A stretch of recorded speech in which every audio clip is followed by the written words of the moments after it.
Oke guys, ketemu lagi bersama saya Andre Julius dan di samping saya, silakan Mas dikenalkan. Ya, saya Avandi. Nah, sudah nggak asing lagi kan teman-teman.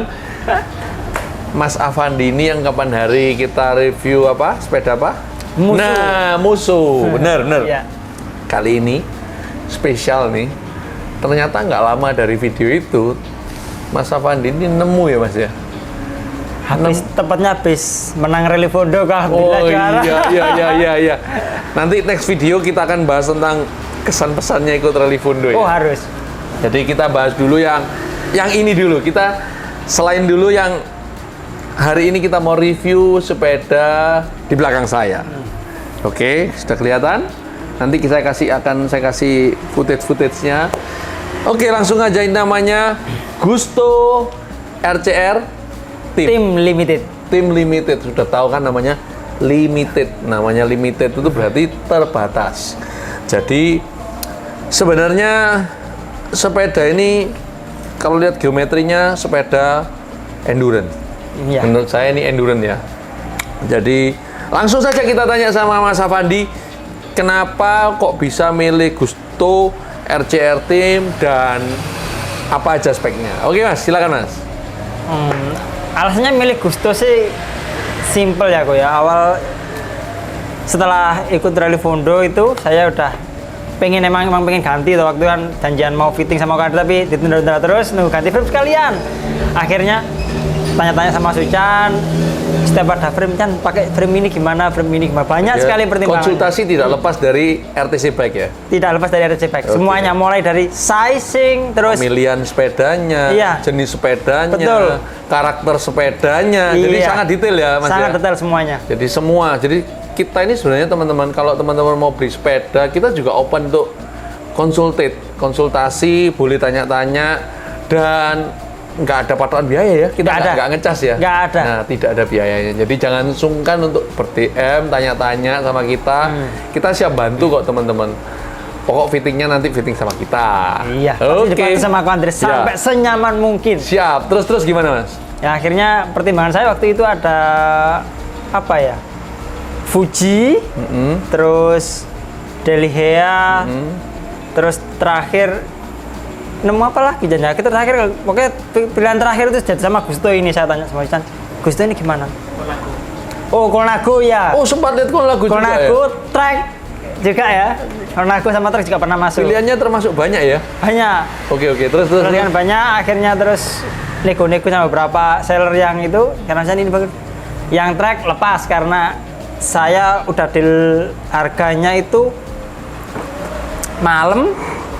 Saya nggak sempet balesin WA-nya, ternyata pagi udah sold out ya. Oke, terus. Padahal harga cocok. Terus kedua sama Colnago sama, harga cocok, sold out duluan. Barangnya lepas duluan. Nah, sold out dengan harga yang sama, saya tawar lagi. Cuman dia Kalah cepet ya? Kalah cepet sama yang COD, dia ambil yang langsung di lokasinya aku di Jawa Tengah. Terus akhirnya dapat ini, saya tanya Chan, bagus Mas kalau RCR.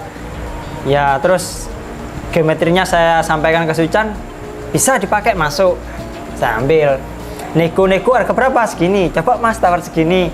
Dan dicoba ya? Dicoba, akhirnya terus dikasih, ya udah langsung aja bayar, Langsung kirim ke RTC. Kirim ke sini. Jadi kita yang terima paketannya, tapi kita tetap unboxingnya sama pemiliknya. Jadi kita nggak akan sembarangan, kalau nggak ada izin dari pemiliknya, kita nggak akan unboxing sepedanya teman-teman. Betul. Oke. Jadi intinya adalah Mas Avandi ini membeli frame setnya ya? Iya, frame set aja. Jadi barang-barangnya dari musuh masuk sini ya? Masuk sini semuanya. Oke. Jadi kita nggak banyak jelasin tentang spek ya, karena Ya. memang sepeda ini adalah banyak perpindahan dari sepeda yang sebelumnya, yaitu musuh. Iya. Nah, kita akan lebih tanya sedikit tentang first impression, terus waktu serasa setelah di fitting, ya toh, dan sebelum di fittingnya gimana, kita akan tanya Mas Avandi. Jadi ketika setelah dirakit di kita Mas Avandi, Ya. pada saat perakitan ada kendala nggak kemarin? Kendala sih ya ada dikit-dikit ringan sih, cuman untungnya itu sih punya mekanik yang handal, si Chan. Jadi waktu itu ada masalah sedikit di bagian bawah BB itu, harusnya kan dia ada kayak semacam penahannya gitu loh, Ya. buat apa selingnya RD itu. Iya. Nah, itu nggak ada waktu saya. Dudukan penahannya supaya dia ada railingi untuk di RD. Iya, betul. Itu nggak ada. Nah, terus akhirnya sama si Chan dibikinkan nggak tahu dari apa, yang penting beres dan enak ya, tidak mengganggu shifting ya. Tidak mengganggu sama sekali. Oke, terus itu aja sih, nggak ada yang lainnya. nggak ada yang signifikan yang lain ya. Nggak ada, lainnya sama semua. Sudah nyaman sekali ya. Terus pada saat itu kan waktu itu beli langsung naik fitting ya Mas ya? Beli langsung naik fitting. Nah, waktu di fitting gimana Mas perasaannya? Kan saya waktu itu saya sempat yang fitting kan saya sendiri. Iya. Saya lihat waktu itu kan waktu pertama waktu naik musuh masih kayak jinjit sama kayak orangnya kecil naik sepeda besar. Betul. Nah, gimana Mas setelah di fitting? Pertama ya apa? Feeling pertama aja yang sejujur-jujurnya gimana? Feeling pertama sih. Kaku ya? Kalau saya feeling pertama saya merasa lebih nyaman itu ini, pinggang ke atas itu nyaman banget. Pinggang ke atas. Tapi sebelumnya ya apa Mas? Sebelumnya Kerasa kejauhan. Iya, pokoknya nggak bisa senyaman sekarang lah gitu. Iya. Dulu kejauhan iya, terus nggak bisa relax. Kendalikannya susah. Betul, ya. Oke. Terus Kalau untuk masalah kaki juga lebih ringan sekarang. lebih los ya? Lebih efisien tepatnya. Kok bisa Mas? Gimana ceritanya lebih efisien? Ceritakan ke teman-teman. Ya, awalnya kan saya itu dulu sadonya ketinggianku. Karena saya emang dulu belum fitting ya, cuman saya sendiri aja. Ngikut apa hitungannya dulu? Sampai kok bisa menentukan tinggi sadel itu? Saya ngikut waktu itu, saya lihat di salah satu channel YouTube luar negeri aku ya. Itu cara pakai menentukan insim. Nah, yang itu rumusannya 0,833 kali betul. tinggi Ya, kayak gitu. selangkangan itu ya. Itu saya ukur, terus saya coba. Saya pakai lama itu kok.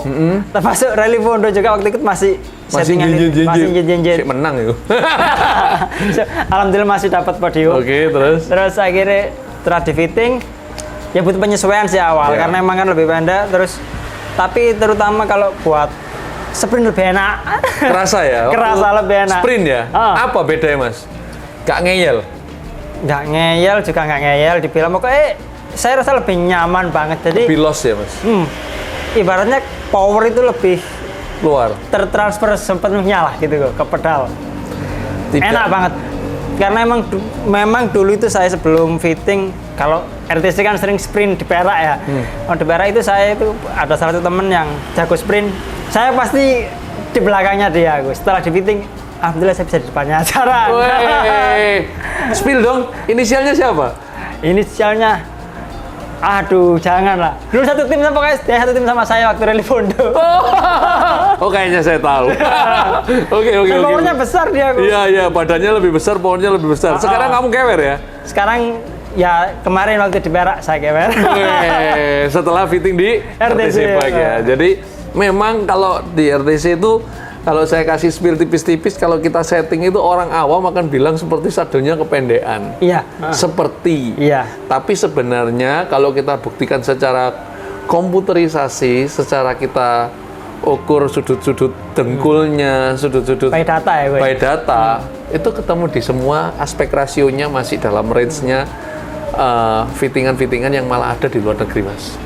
Gitu. Jadi kenapa kok sampai Masnya nggak bisa pakai rumusan 088,3? Iya, Karena memang panjang paha, panjang betis itu juga mempengaruhi. Terus panjang paha betis tapi ini dalam di atas juga nggak bisa. Iya, benar. Jadi insimnya ternyata tinggi di atas. Jadi patokan ini nggak bisa. Iya. Kalau mau patokan sepanjang gini nggak bisa lah. Ini ternyata, mama dia ternyata jarak ini pinggang hips ke bawah ini agak jauh gini misalnya.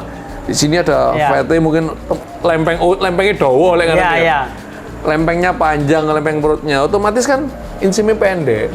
Nah kalau misalnya hitungannya Masnya angkanya tinggi, tahu ternyata insimnya sampai dalam artian ini sikile pupune dowo, sikile betisnya kakinya pendek, pahanya panjang, akhirnya jinjit.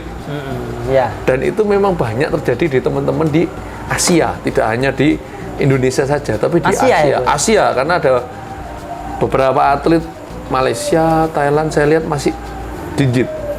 Jadi karena memang kita ini orang Asia, Kaukasian ini jenisnya ini banyak, jenisnya banyak, tinggi sama, potongan badannya beda-beda. Iya, benar. Misalnya sama-sama tinggi, sampean 165 ya, 161. 161, Sucan misalnya 165, beda-beda tipis, mestinya masuk lah. Tapi ternyata porsi pembagian postur badan ini beda-beda. Beda, iya. Postur organ ini beda-beda. Benar. Mulai pahanya lebih pendek Sucan atau lebih panjang, Iya. atau betisnya lebih pendek Mas Afandi atau Sucan, itu yang menjadikan berbeda. Iya. Jadi memang fitting itu tidak semata-mata kita melihat data by data di komputer, tapi kita juga langsung melihat kondisi otot-ototnya. Anatomi tubuh berarti ya. Anatomi otot. Otot ya. Jadi anatomi otot tubuh. Jadi pengenalan istilahnya itu sport science. Jadi Iya, benar-benar tahu, sudutnya keniku ini berapa sih? Kalau ngomong keni kan dengkul ya, sudut dengkulku ini belakangnya berapa? Tumitku ini boleh jinjit seberapa? Dari flatnya pedal itu pada saat di jam 6 kita boleh jinjit itu seberapa? Maksimum berapa? Maksimum 20. Nah, ototnya yang boleh bekerja itu mana? Apakah hamstring boleh kena langsung? Apakah hamstring itu boleh kena sedikit atau secara nggak langsung dia kena tapi nggak banyak? Karena sakit otot sini itu sakit kan, Mas? Iya. Sakit banget gitu loh. Otomatis dulu sering sakit ya sini. Pada saat jinjit-jinjit atau betis ini yang sering. Kalau habis dulu sih kebut, sini sih gua. nah, itu namanya hamstring, Mas. Iya. Jadi ya, hamstring hamstring bener sih sini hamstring. Ketarik terus tuh. Ya. Apalagi kalau malam tuh tidur kadang masih ketarik ya. Iya. Terutama kalau long ride biasanya. Nah, kenapa? Karena kaki ini dipaksa untuk jinjit. Sampai coba bikin lebih datar, tambah sakit kan?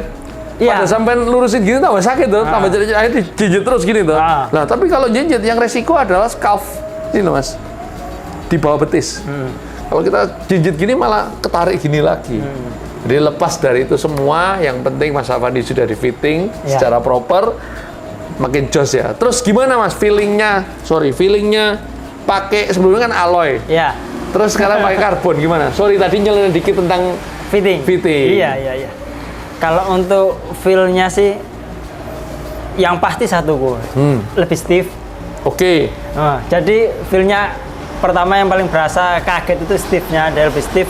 Terus kedua, waktu off saddle itu saya masih butuh penyesuaian. Oke, kerasa ampang ya? Iya. Kerasa off kosong saddle, karena sepedanya enteng. Karena tapi lo bawa sprint gitu, tapi sebenarnya nagih kan? Nagih. Sprintnya itu nagih. Asik ya. Pengenan. Nah, PR aja Mas, kalau sprint, tarik sepedanya ke sini bukan dibuang ke kiri dan kanan. Tarik ke arahnya, ini tarik untuk pegangan. Jadi Mas Afandi narik itu untuk pedalingnya. Jangan keburu duduk. Pede aja di depan. Yang pasti jangan sampai tumitnya itu lari ke kiri dan ke kanan. Pastikan tetap lurus, karena kalau lari lepas bahaya. Iya benar. Ngerti ya? Jadi pastikan kakinya lurus. Jadi menurut saya kalau sprint, kalau sepedanya enteng, udah pede aja di depan aja. Nggak perlu digoyang ya, jangan digoyang. Biarkan sepeda itu bergoyang dengan sendirinya akibat gaya, akibat pressure ataupun daya yang Mas Afandi beri ke sepeda ini. Jadi sepeda ini lari, jadi prinsip kita bersepeda itu adalah mentransferkan, ini kan alat transportasi. Bagaimana engine kita, jantung, paha, otot, semua hamstring, semua ini ya apa cara mentransfer gaya ini ke sepeda ini sehingga jadi putaran torsi sepeda roda speed semakin lari. Jadi nggak usah takut untuk bingung ampangnya. Kalau ampang itu, kalau saya tadi sempat lihat, kita tadi pagi sempat sprint ya Mas? Iya, sempat. Saya lihatnya ampangnya sebenarnya sederhana. Kebanyakan cadence Mas. Terlalu tinggi ya? Yes, jadi harus berani shifting. Kadang kan takut jegrak, kaget kan, jegrak. Nggak apa-apa, pede aja. Asal istilahnya kita tadi yang kita lakukan adalah sprint loncat ya? Iya. Karena dari rolling santai, cadence 80, ya segituan. 80-an, tahu-tahu lompat langsung speed tinggi. Iya. Nah, jangan sampai cadence-nya over, supaya nggak kopong. Akhirnya kesannya kayak ampang, kesannya kayak sepeda ini nggak bisa dikendaliin, kayak enteng sekali. Padahal itu kurang. Iya. Cedak. Jadi tadi saya lihat sempat Mas Afandi sudah duduk masih wicik, gitu loh Mas. Jadi secara overall seneng banget ya punya sepeda ini. Seneng banget, puas. Terutama seperti kata Pak Andre, value for money. Value for money. Jadi kita kalau beli sepeda teman-teman, jangan lihat branding itu memang perlu kadang. Kita kadang harus aware dengan beberapa branding yang mungkin bikinnya QC-nya kurang bagus. Ya. Kita nggak perlu sebut brandingnya apa. Jadi kayak ada branding yang mungkin nggak lurus. Ya. Antara seat stay sama chain stay-nya itu nggak lurus. Kemudian mungkin dia terlalu flex padahal dia Ya, karbon, betul. ya kan? Banyak itu. Nah, jadi kita lihat valuable for money-nya dulu seperti apa, produknya seperti apa, kemudian juga kegunaannya ke arah mana. Betul. Oh, aku suka bolang nih, aku pengen pakai buat nanjak. Oke, pakai yang all round, pakai yang endurance. Oh, aku suka speeding nih, ya pakai all round atau pakai aero. Jadi benar-benar kita atur waktu, kita atur pilihan kita supaya kita tuh nggak sampai salah beli. Gitu. Setuju. Sih. Jadi overall lagi mas, kira-kira Ya. sepeda ini bakal lewat begitu aja apa dipakai dulu? Lewat itu dalam artian kalau ada, wah ada tangkapan lagi nih produk ini nih, diambil dulu apa ini di skip dulu? Apa langsung itu skip dulu, saya mau nikmatin ini dulu, saya mau bikin cerita dulu. Ya lihat dulu sih, selama lebih menarik ya bakalan Lepas. sih. Iya, jadi walaupun bukan bakul ya. Iya, bukan tapi bakul. kalau ada selama perjalanan bersepeda, ada menarik nih produknya. Iya. Oh, ada cicilan apa masuk nih harganya Iya. sesuai. Oke, lanjut gitu ya. Iya. Oke, teman-teman, gitu aja. Sekian kita tentang bahas-bahas sedikit banyak cicet tentang Gusto RCR Team, ya toh. Jadi kalau ditanya kenapa kok milih Gusto RCR Team, karena dapatnya itu ya. Dapatnya ini dan memang barangnya worth it banget. Worth it banget. 6,5 juta bisa Ya. dapat itu. Musuhnya dulu harga berapa? Musuh dulu 3 jutaan. 3 juta upgrade 3,5 juta dapat ini. Sama sadel ya tadi ya. Ya, sadel. Sadelnya gimana mas? Kita bahas dikit, sorry kelewatan. Sadelnya gimana mas? Sadel ini nyaman sih kok daripada yang saya pakai Ininya dulu. nggak main ya? Ya, betul. Terutama dia lebih stiff di sininya. Kalau yang lama itu masih main dia. Terus pedal ini jadi lebih lego ya? Mas? Iya, pasti. Oke, jadi ini pakai Proturnic teman-teman, masih pakai yang alloy. Terus kemana stemnya? Kalau saya fitting sebelumnya panjang ya mas ya? Ya, 9. 9 saya pendekin ke 7 8. itu 8 ya? 8. 1 cm supaya dia lebih nyaman. Dia pakai masuk ke dalam supaya dia tangannya lebih buka, paru-parunya lebih dapat. Jadi walah, ini adalah sepeda Gusto RCR Team punyanya Mas Avandi. Thank you Mas Avandi sudah Thank you, memberikan juga, masukan, sudah sharing tentang sepedanya. Kita tunggu riding-ridingnya, kapan-kapan kita bikin video tentang di jalannya ya Mas ya. Oke, boleh. Pada saat kita anunya, dan tunggu video review kita selanjutnya. Sampai ketemu teman-teman di acara berikutnya video kita Garasi ATC Bike. Jangan lupa like, klik subscribe, tulis komen teman-teman supaya teman-teman bisa bantu kita untuk selalu berkembang dan bikin video yang lebih baik lagi. Thank you, God bless you, bye-bye.